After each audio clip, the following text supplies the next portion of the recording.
Welcome to Pimp My 78G. If you like slim fountain pens and you're an avid fountain pen user, you might have stumbled across the fountain pen called the Pilot 78G.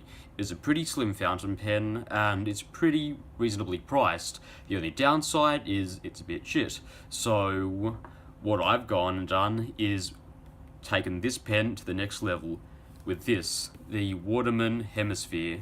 This is Pimp My 78G. So you want to be a player, but your wheels ain't flying.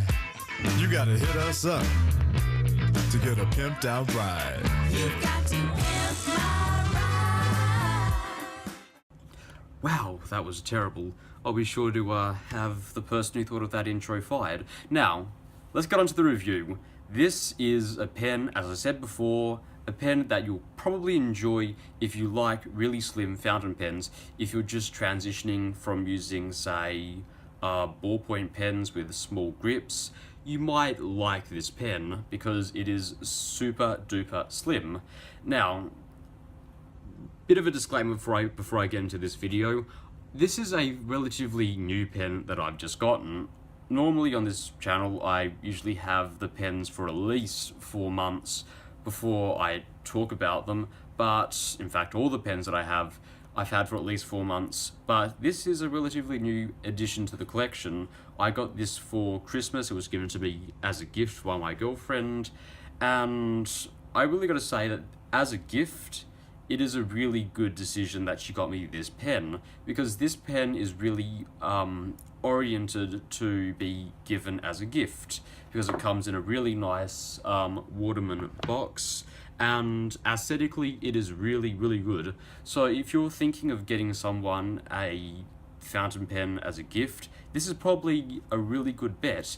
It's beautiful, it works really well, and if they don't know all that much about fountain pens and they're just using regular Bics, the size of the grip will probably similarly match the size of the Bic, because, well, that is a really small grip. I'll get onto the dimensions later on, but if they're using Bics or whatever, or Papermates, and you know, they know nothing about fountain pens, they might just use this one just for signatures, it will probably suit their grip.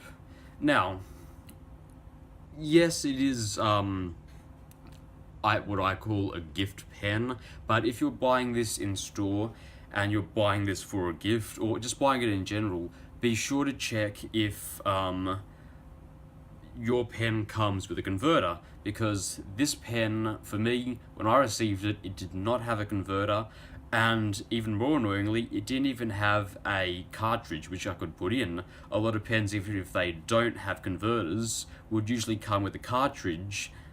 This one came with none. So if you are going to get this for a gift or just get this in general, be sure to look at it, and if it comes with none, be sure to get a converter. Converters for this pen will range between $10 to about $15. I paid about $15 because I live in Australia. Woo! Get ripped off with everything in this country. But just take that in mind, alright? Because you don't want to give someone a pen and it won't have any ink and they're going to be like, what the fuck? And then they're not going to use this pen and it's going to end up on eBay. Okay, let's get on to some of the dimensions of the pen. So capped, this pen will be 13.6 centimeters. Uncapped, it's about 121 millimeters. And posted, it's going to be about 14.8 centimeters. So one thing I like about this pen, if you choose not to write with this pen posted, it is going to be long enough to not be uncomfortable, but if you do want to post it, it's going to be a pretty lengthy pen. Almost 15 centimeters, that's pretty good for a fountain pen. Now, this pen is slim and it's not going to take up all that much volume, so naturally you'd think that this pen would be on the lighter side. Now, thankfully the cap makes up for that, because this pen weighs 25 grams, which is surprisingly pretty heavy for a pen that's so small. I prefer to write with this pen posted, but if you choose not to, the pen will be about 16 grams. So this cap makes up for a lot of the weight is probably, with this chunk of metal at the end here. So just keep that in mind. But usually pens, slimmer pens, this Pilot only weighs about 10 grams, 15 grams. Slimmer pens sometimes can be pretty light, but this one is weighty. It's not super weighty like the Parkers here, but it's not terrible. Now, the grip, what I've been raving about, how slim this pen is.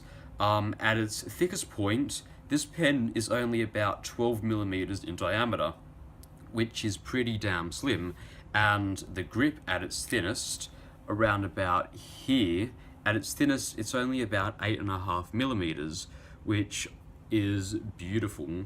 Now, the only downside to this pen is, as I'll point out later, it has a really small nib, and when you have a small nib and a really small grip, you're going to have to hold your pen at a pretty high angle when writing. Now, some people really dislike this, and me, I'm not all that fussed with it. I'd rather hold, my pen like this with a bigger nib, but it's not terrible.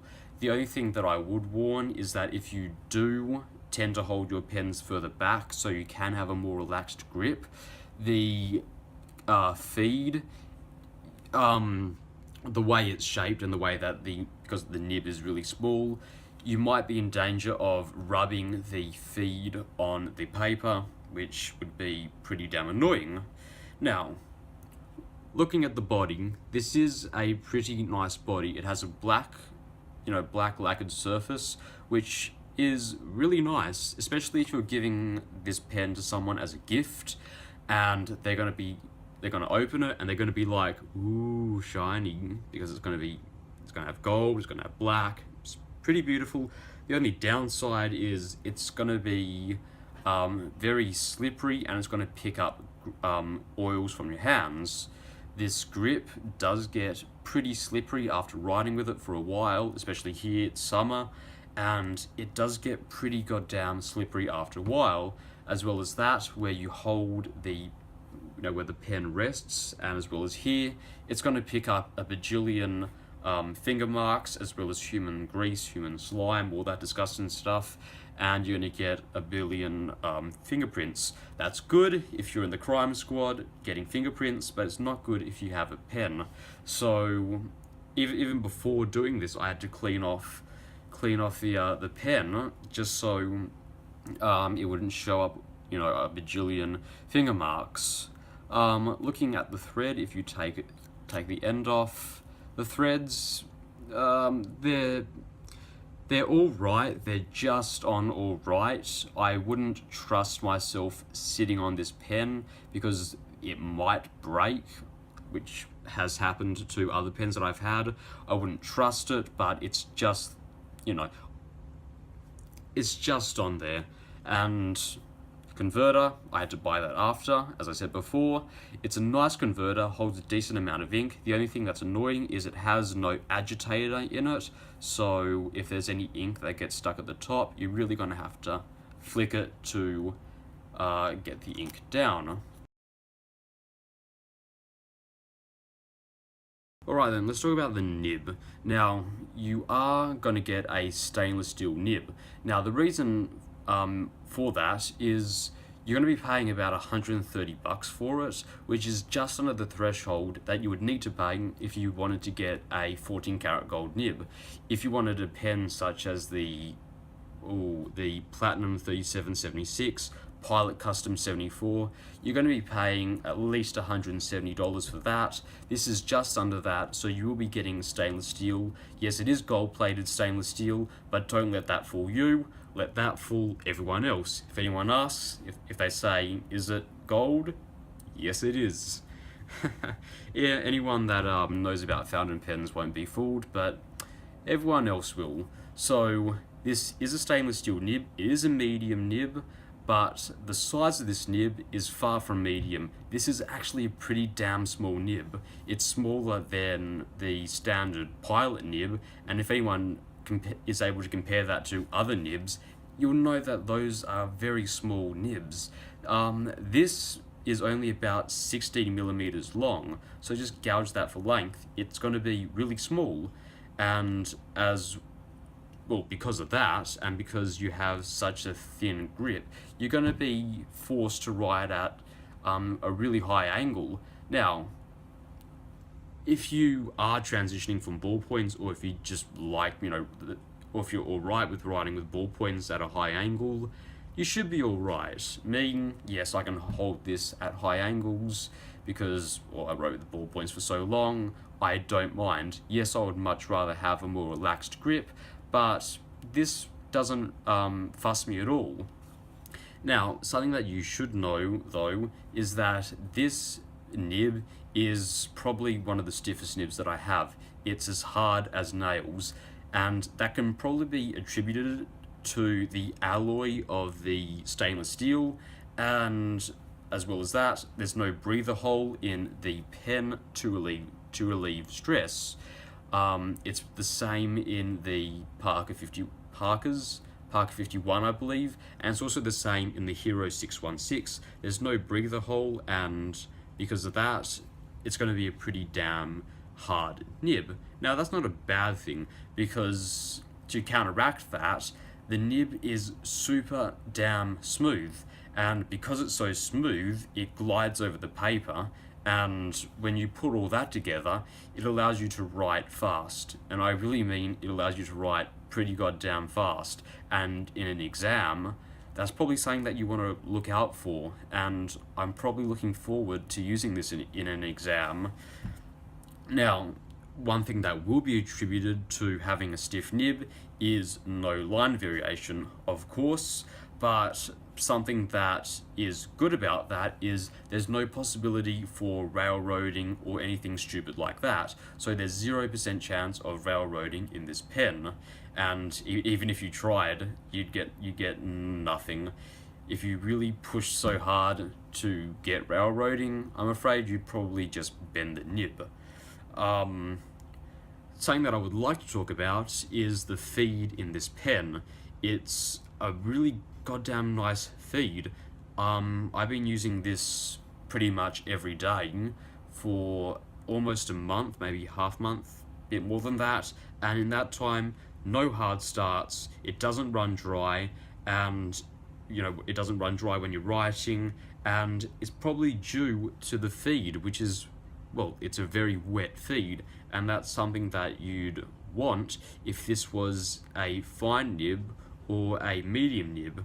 So this is a medium nib, and it is a really thick medium nib. When you compare it to other medium nibs, such as Chinese or European, such as Parker's or Jinhao's, this is going to be pretty goddamn thick compared to them. That's not a bad thing, it's just something that you should look out for if you have small handwriting, and at that point you might want to go down to a fine nib.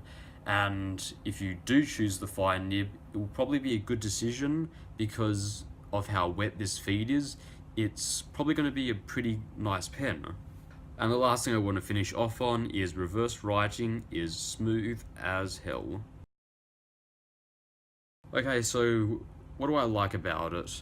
It's very comfortable, even for a slim pen, and I'm not the biggest person for slim pens. Yes, I like them, but I won't go out of my way to get them. I'll probably get medium pens, like the Pilot, Prera, or whatever. But this is pretty comfortable for a slim pen, especially the weight, because other slim pens that I have are super light. This pen at 25 grams is probably the best weight out there for smaller slim pens. Though if you like lighter pens and smaller pens, go buy a Pilot 78G or write with this pen uncapped. And I think this is a much better pen compared to the 78G. It has a nicer feed, nicer nib, it's not as scratchy, doesn't run dry, so this compared to that, it's much nicer. And I also want to say this pen does reverse writing very, very well. It's probably one of the smoothest reverse writers that I have. Well, it's probably on par with some of the Jinhaos that I have, but I really gotta say, it does its job very well. Okay, so what do I not like about this pen? If I really had to complain, it will probably be the lack of included converter and included ink cartridge when you buy it. If this is a gift box, then they're marketing it to be given as a gift, and if you didn't know any better, you'd buy this pen for someone, and if they didn't know anything about fountain pens, they'd be at a loss. Like, seriously, if you're not even going to give them a converter or just a cartridge just so they can actually use it, to test it out, see if they actually want to spend the $15 to go buy a converter, what's the point? I'd much rather go out, get a Parker that has a included converter like this. This had an included converter and included ink cartridge. In fact, I still have it. Even had an included ink cartridge when I bought it. So I think that's a bit insulting that they didn't even include a ink cartridge. And the only other thing that I would really complain about is two things that I would complain about. Just how bloody slippery this can get, which is probably annoying. If I would use it in an exam, I might have to keep that in mind. And as well as that, the threads on this pen could be a little bit thicker. It's not a big complaint, but I wouldn't trust me sitting on this pen with it in my back pocket.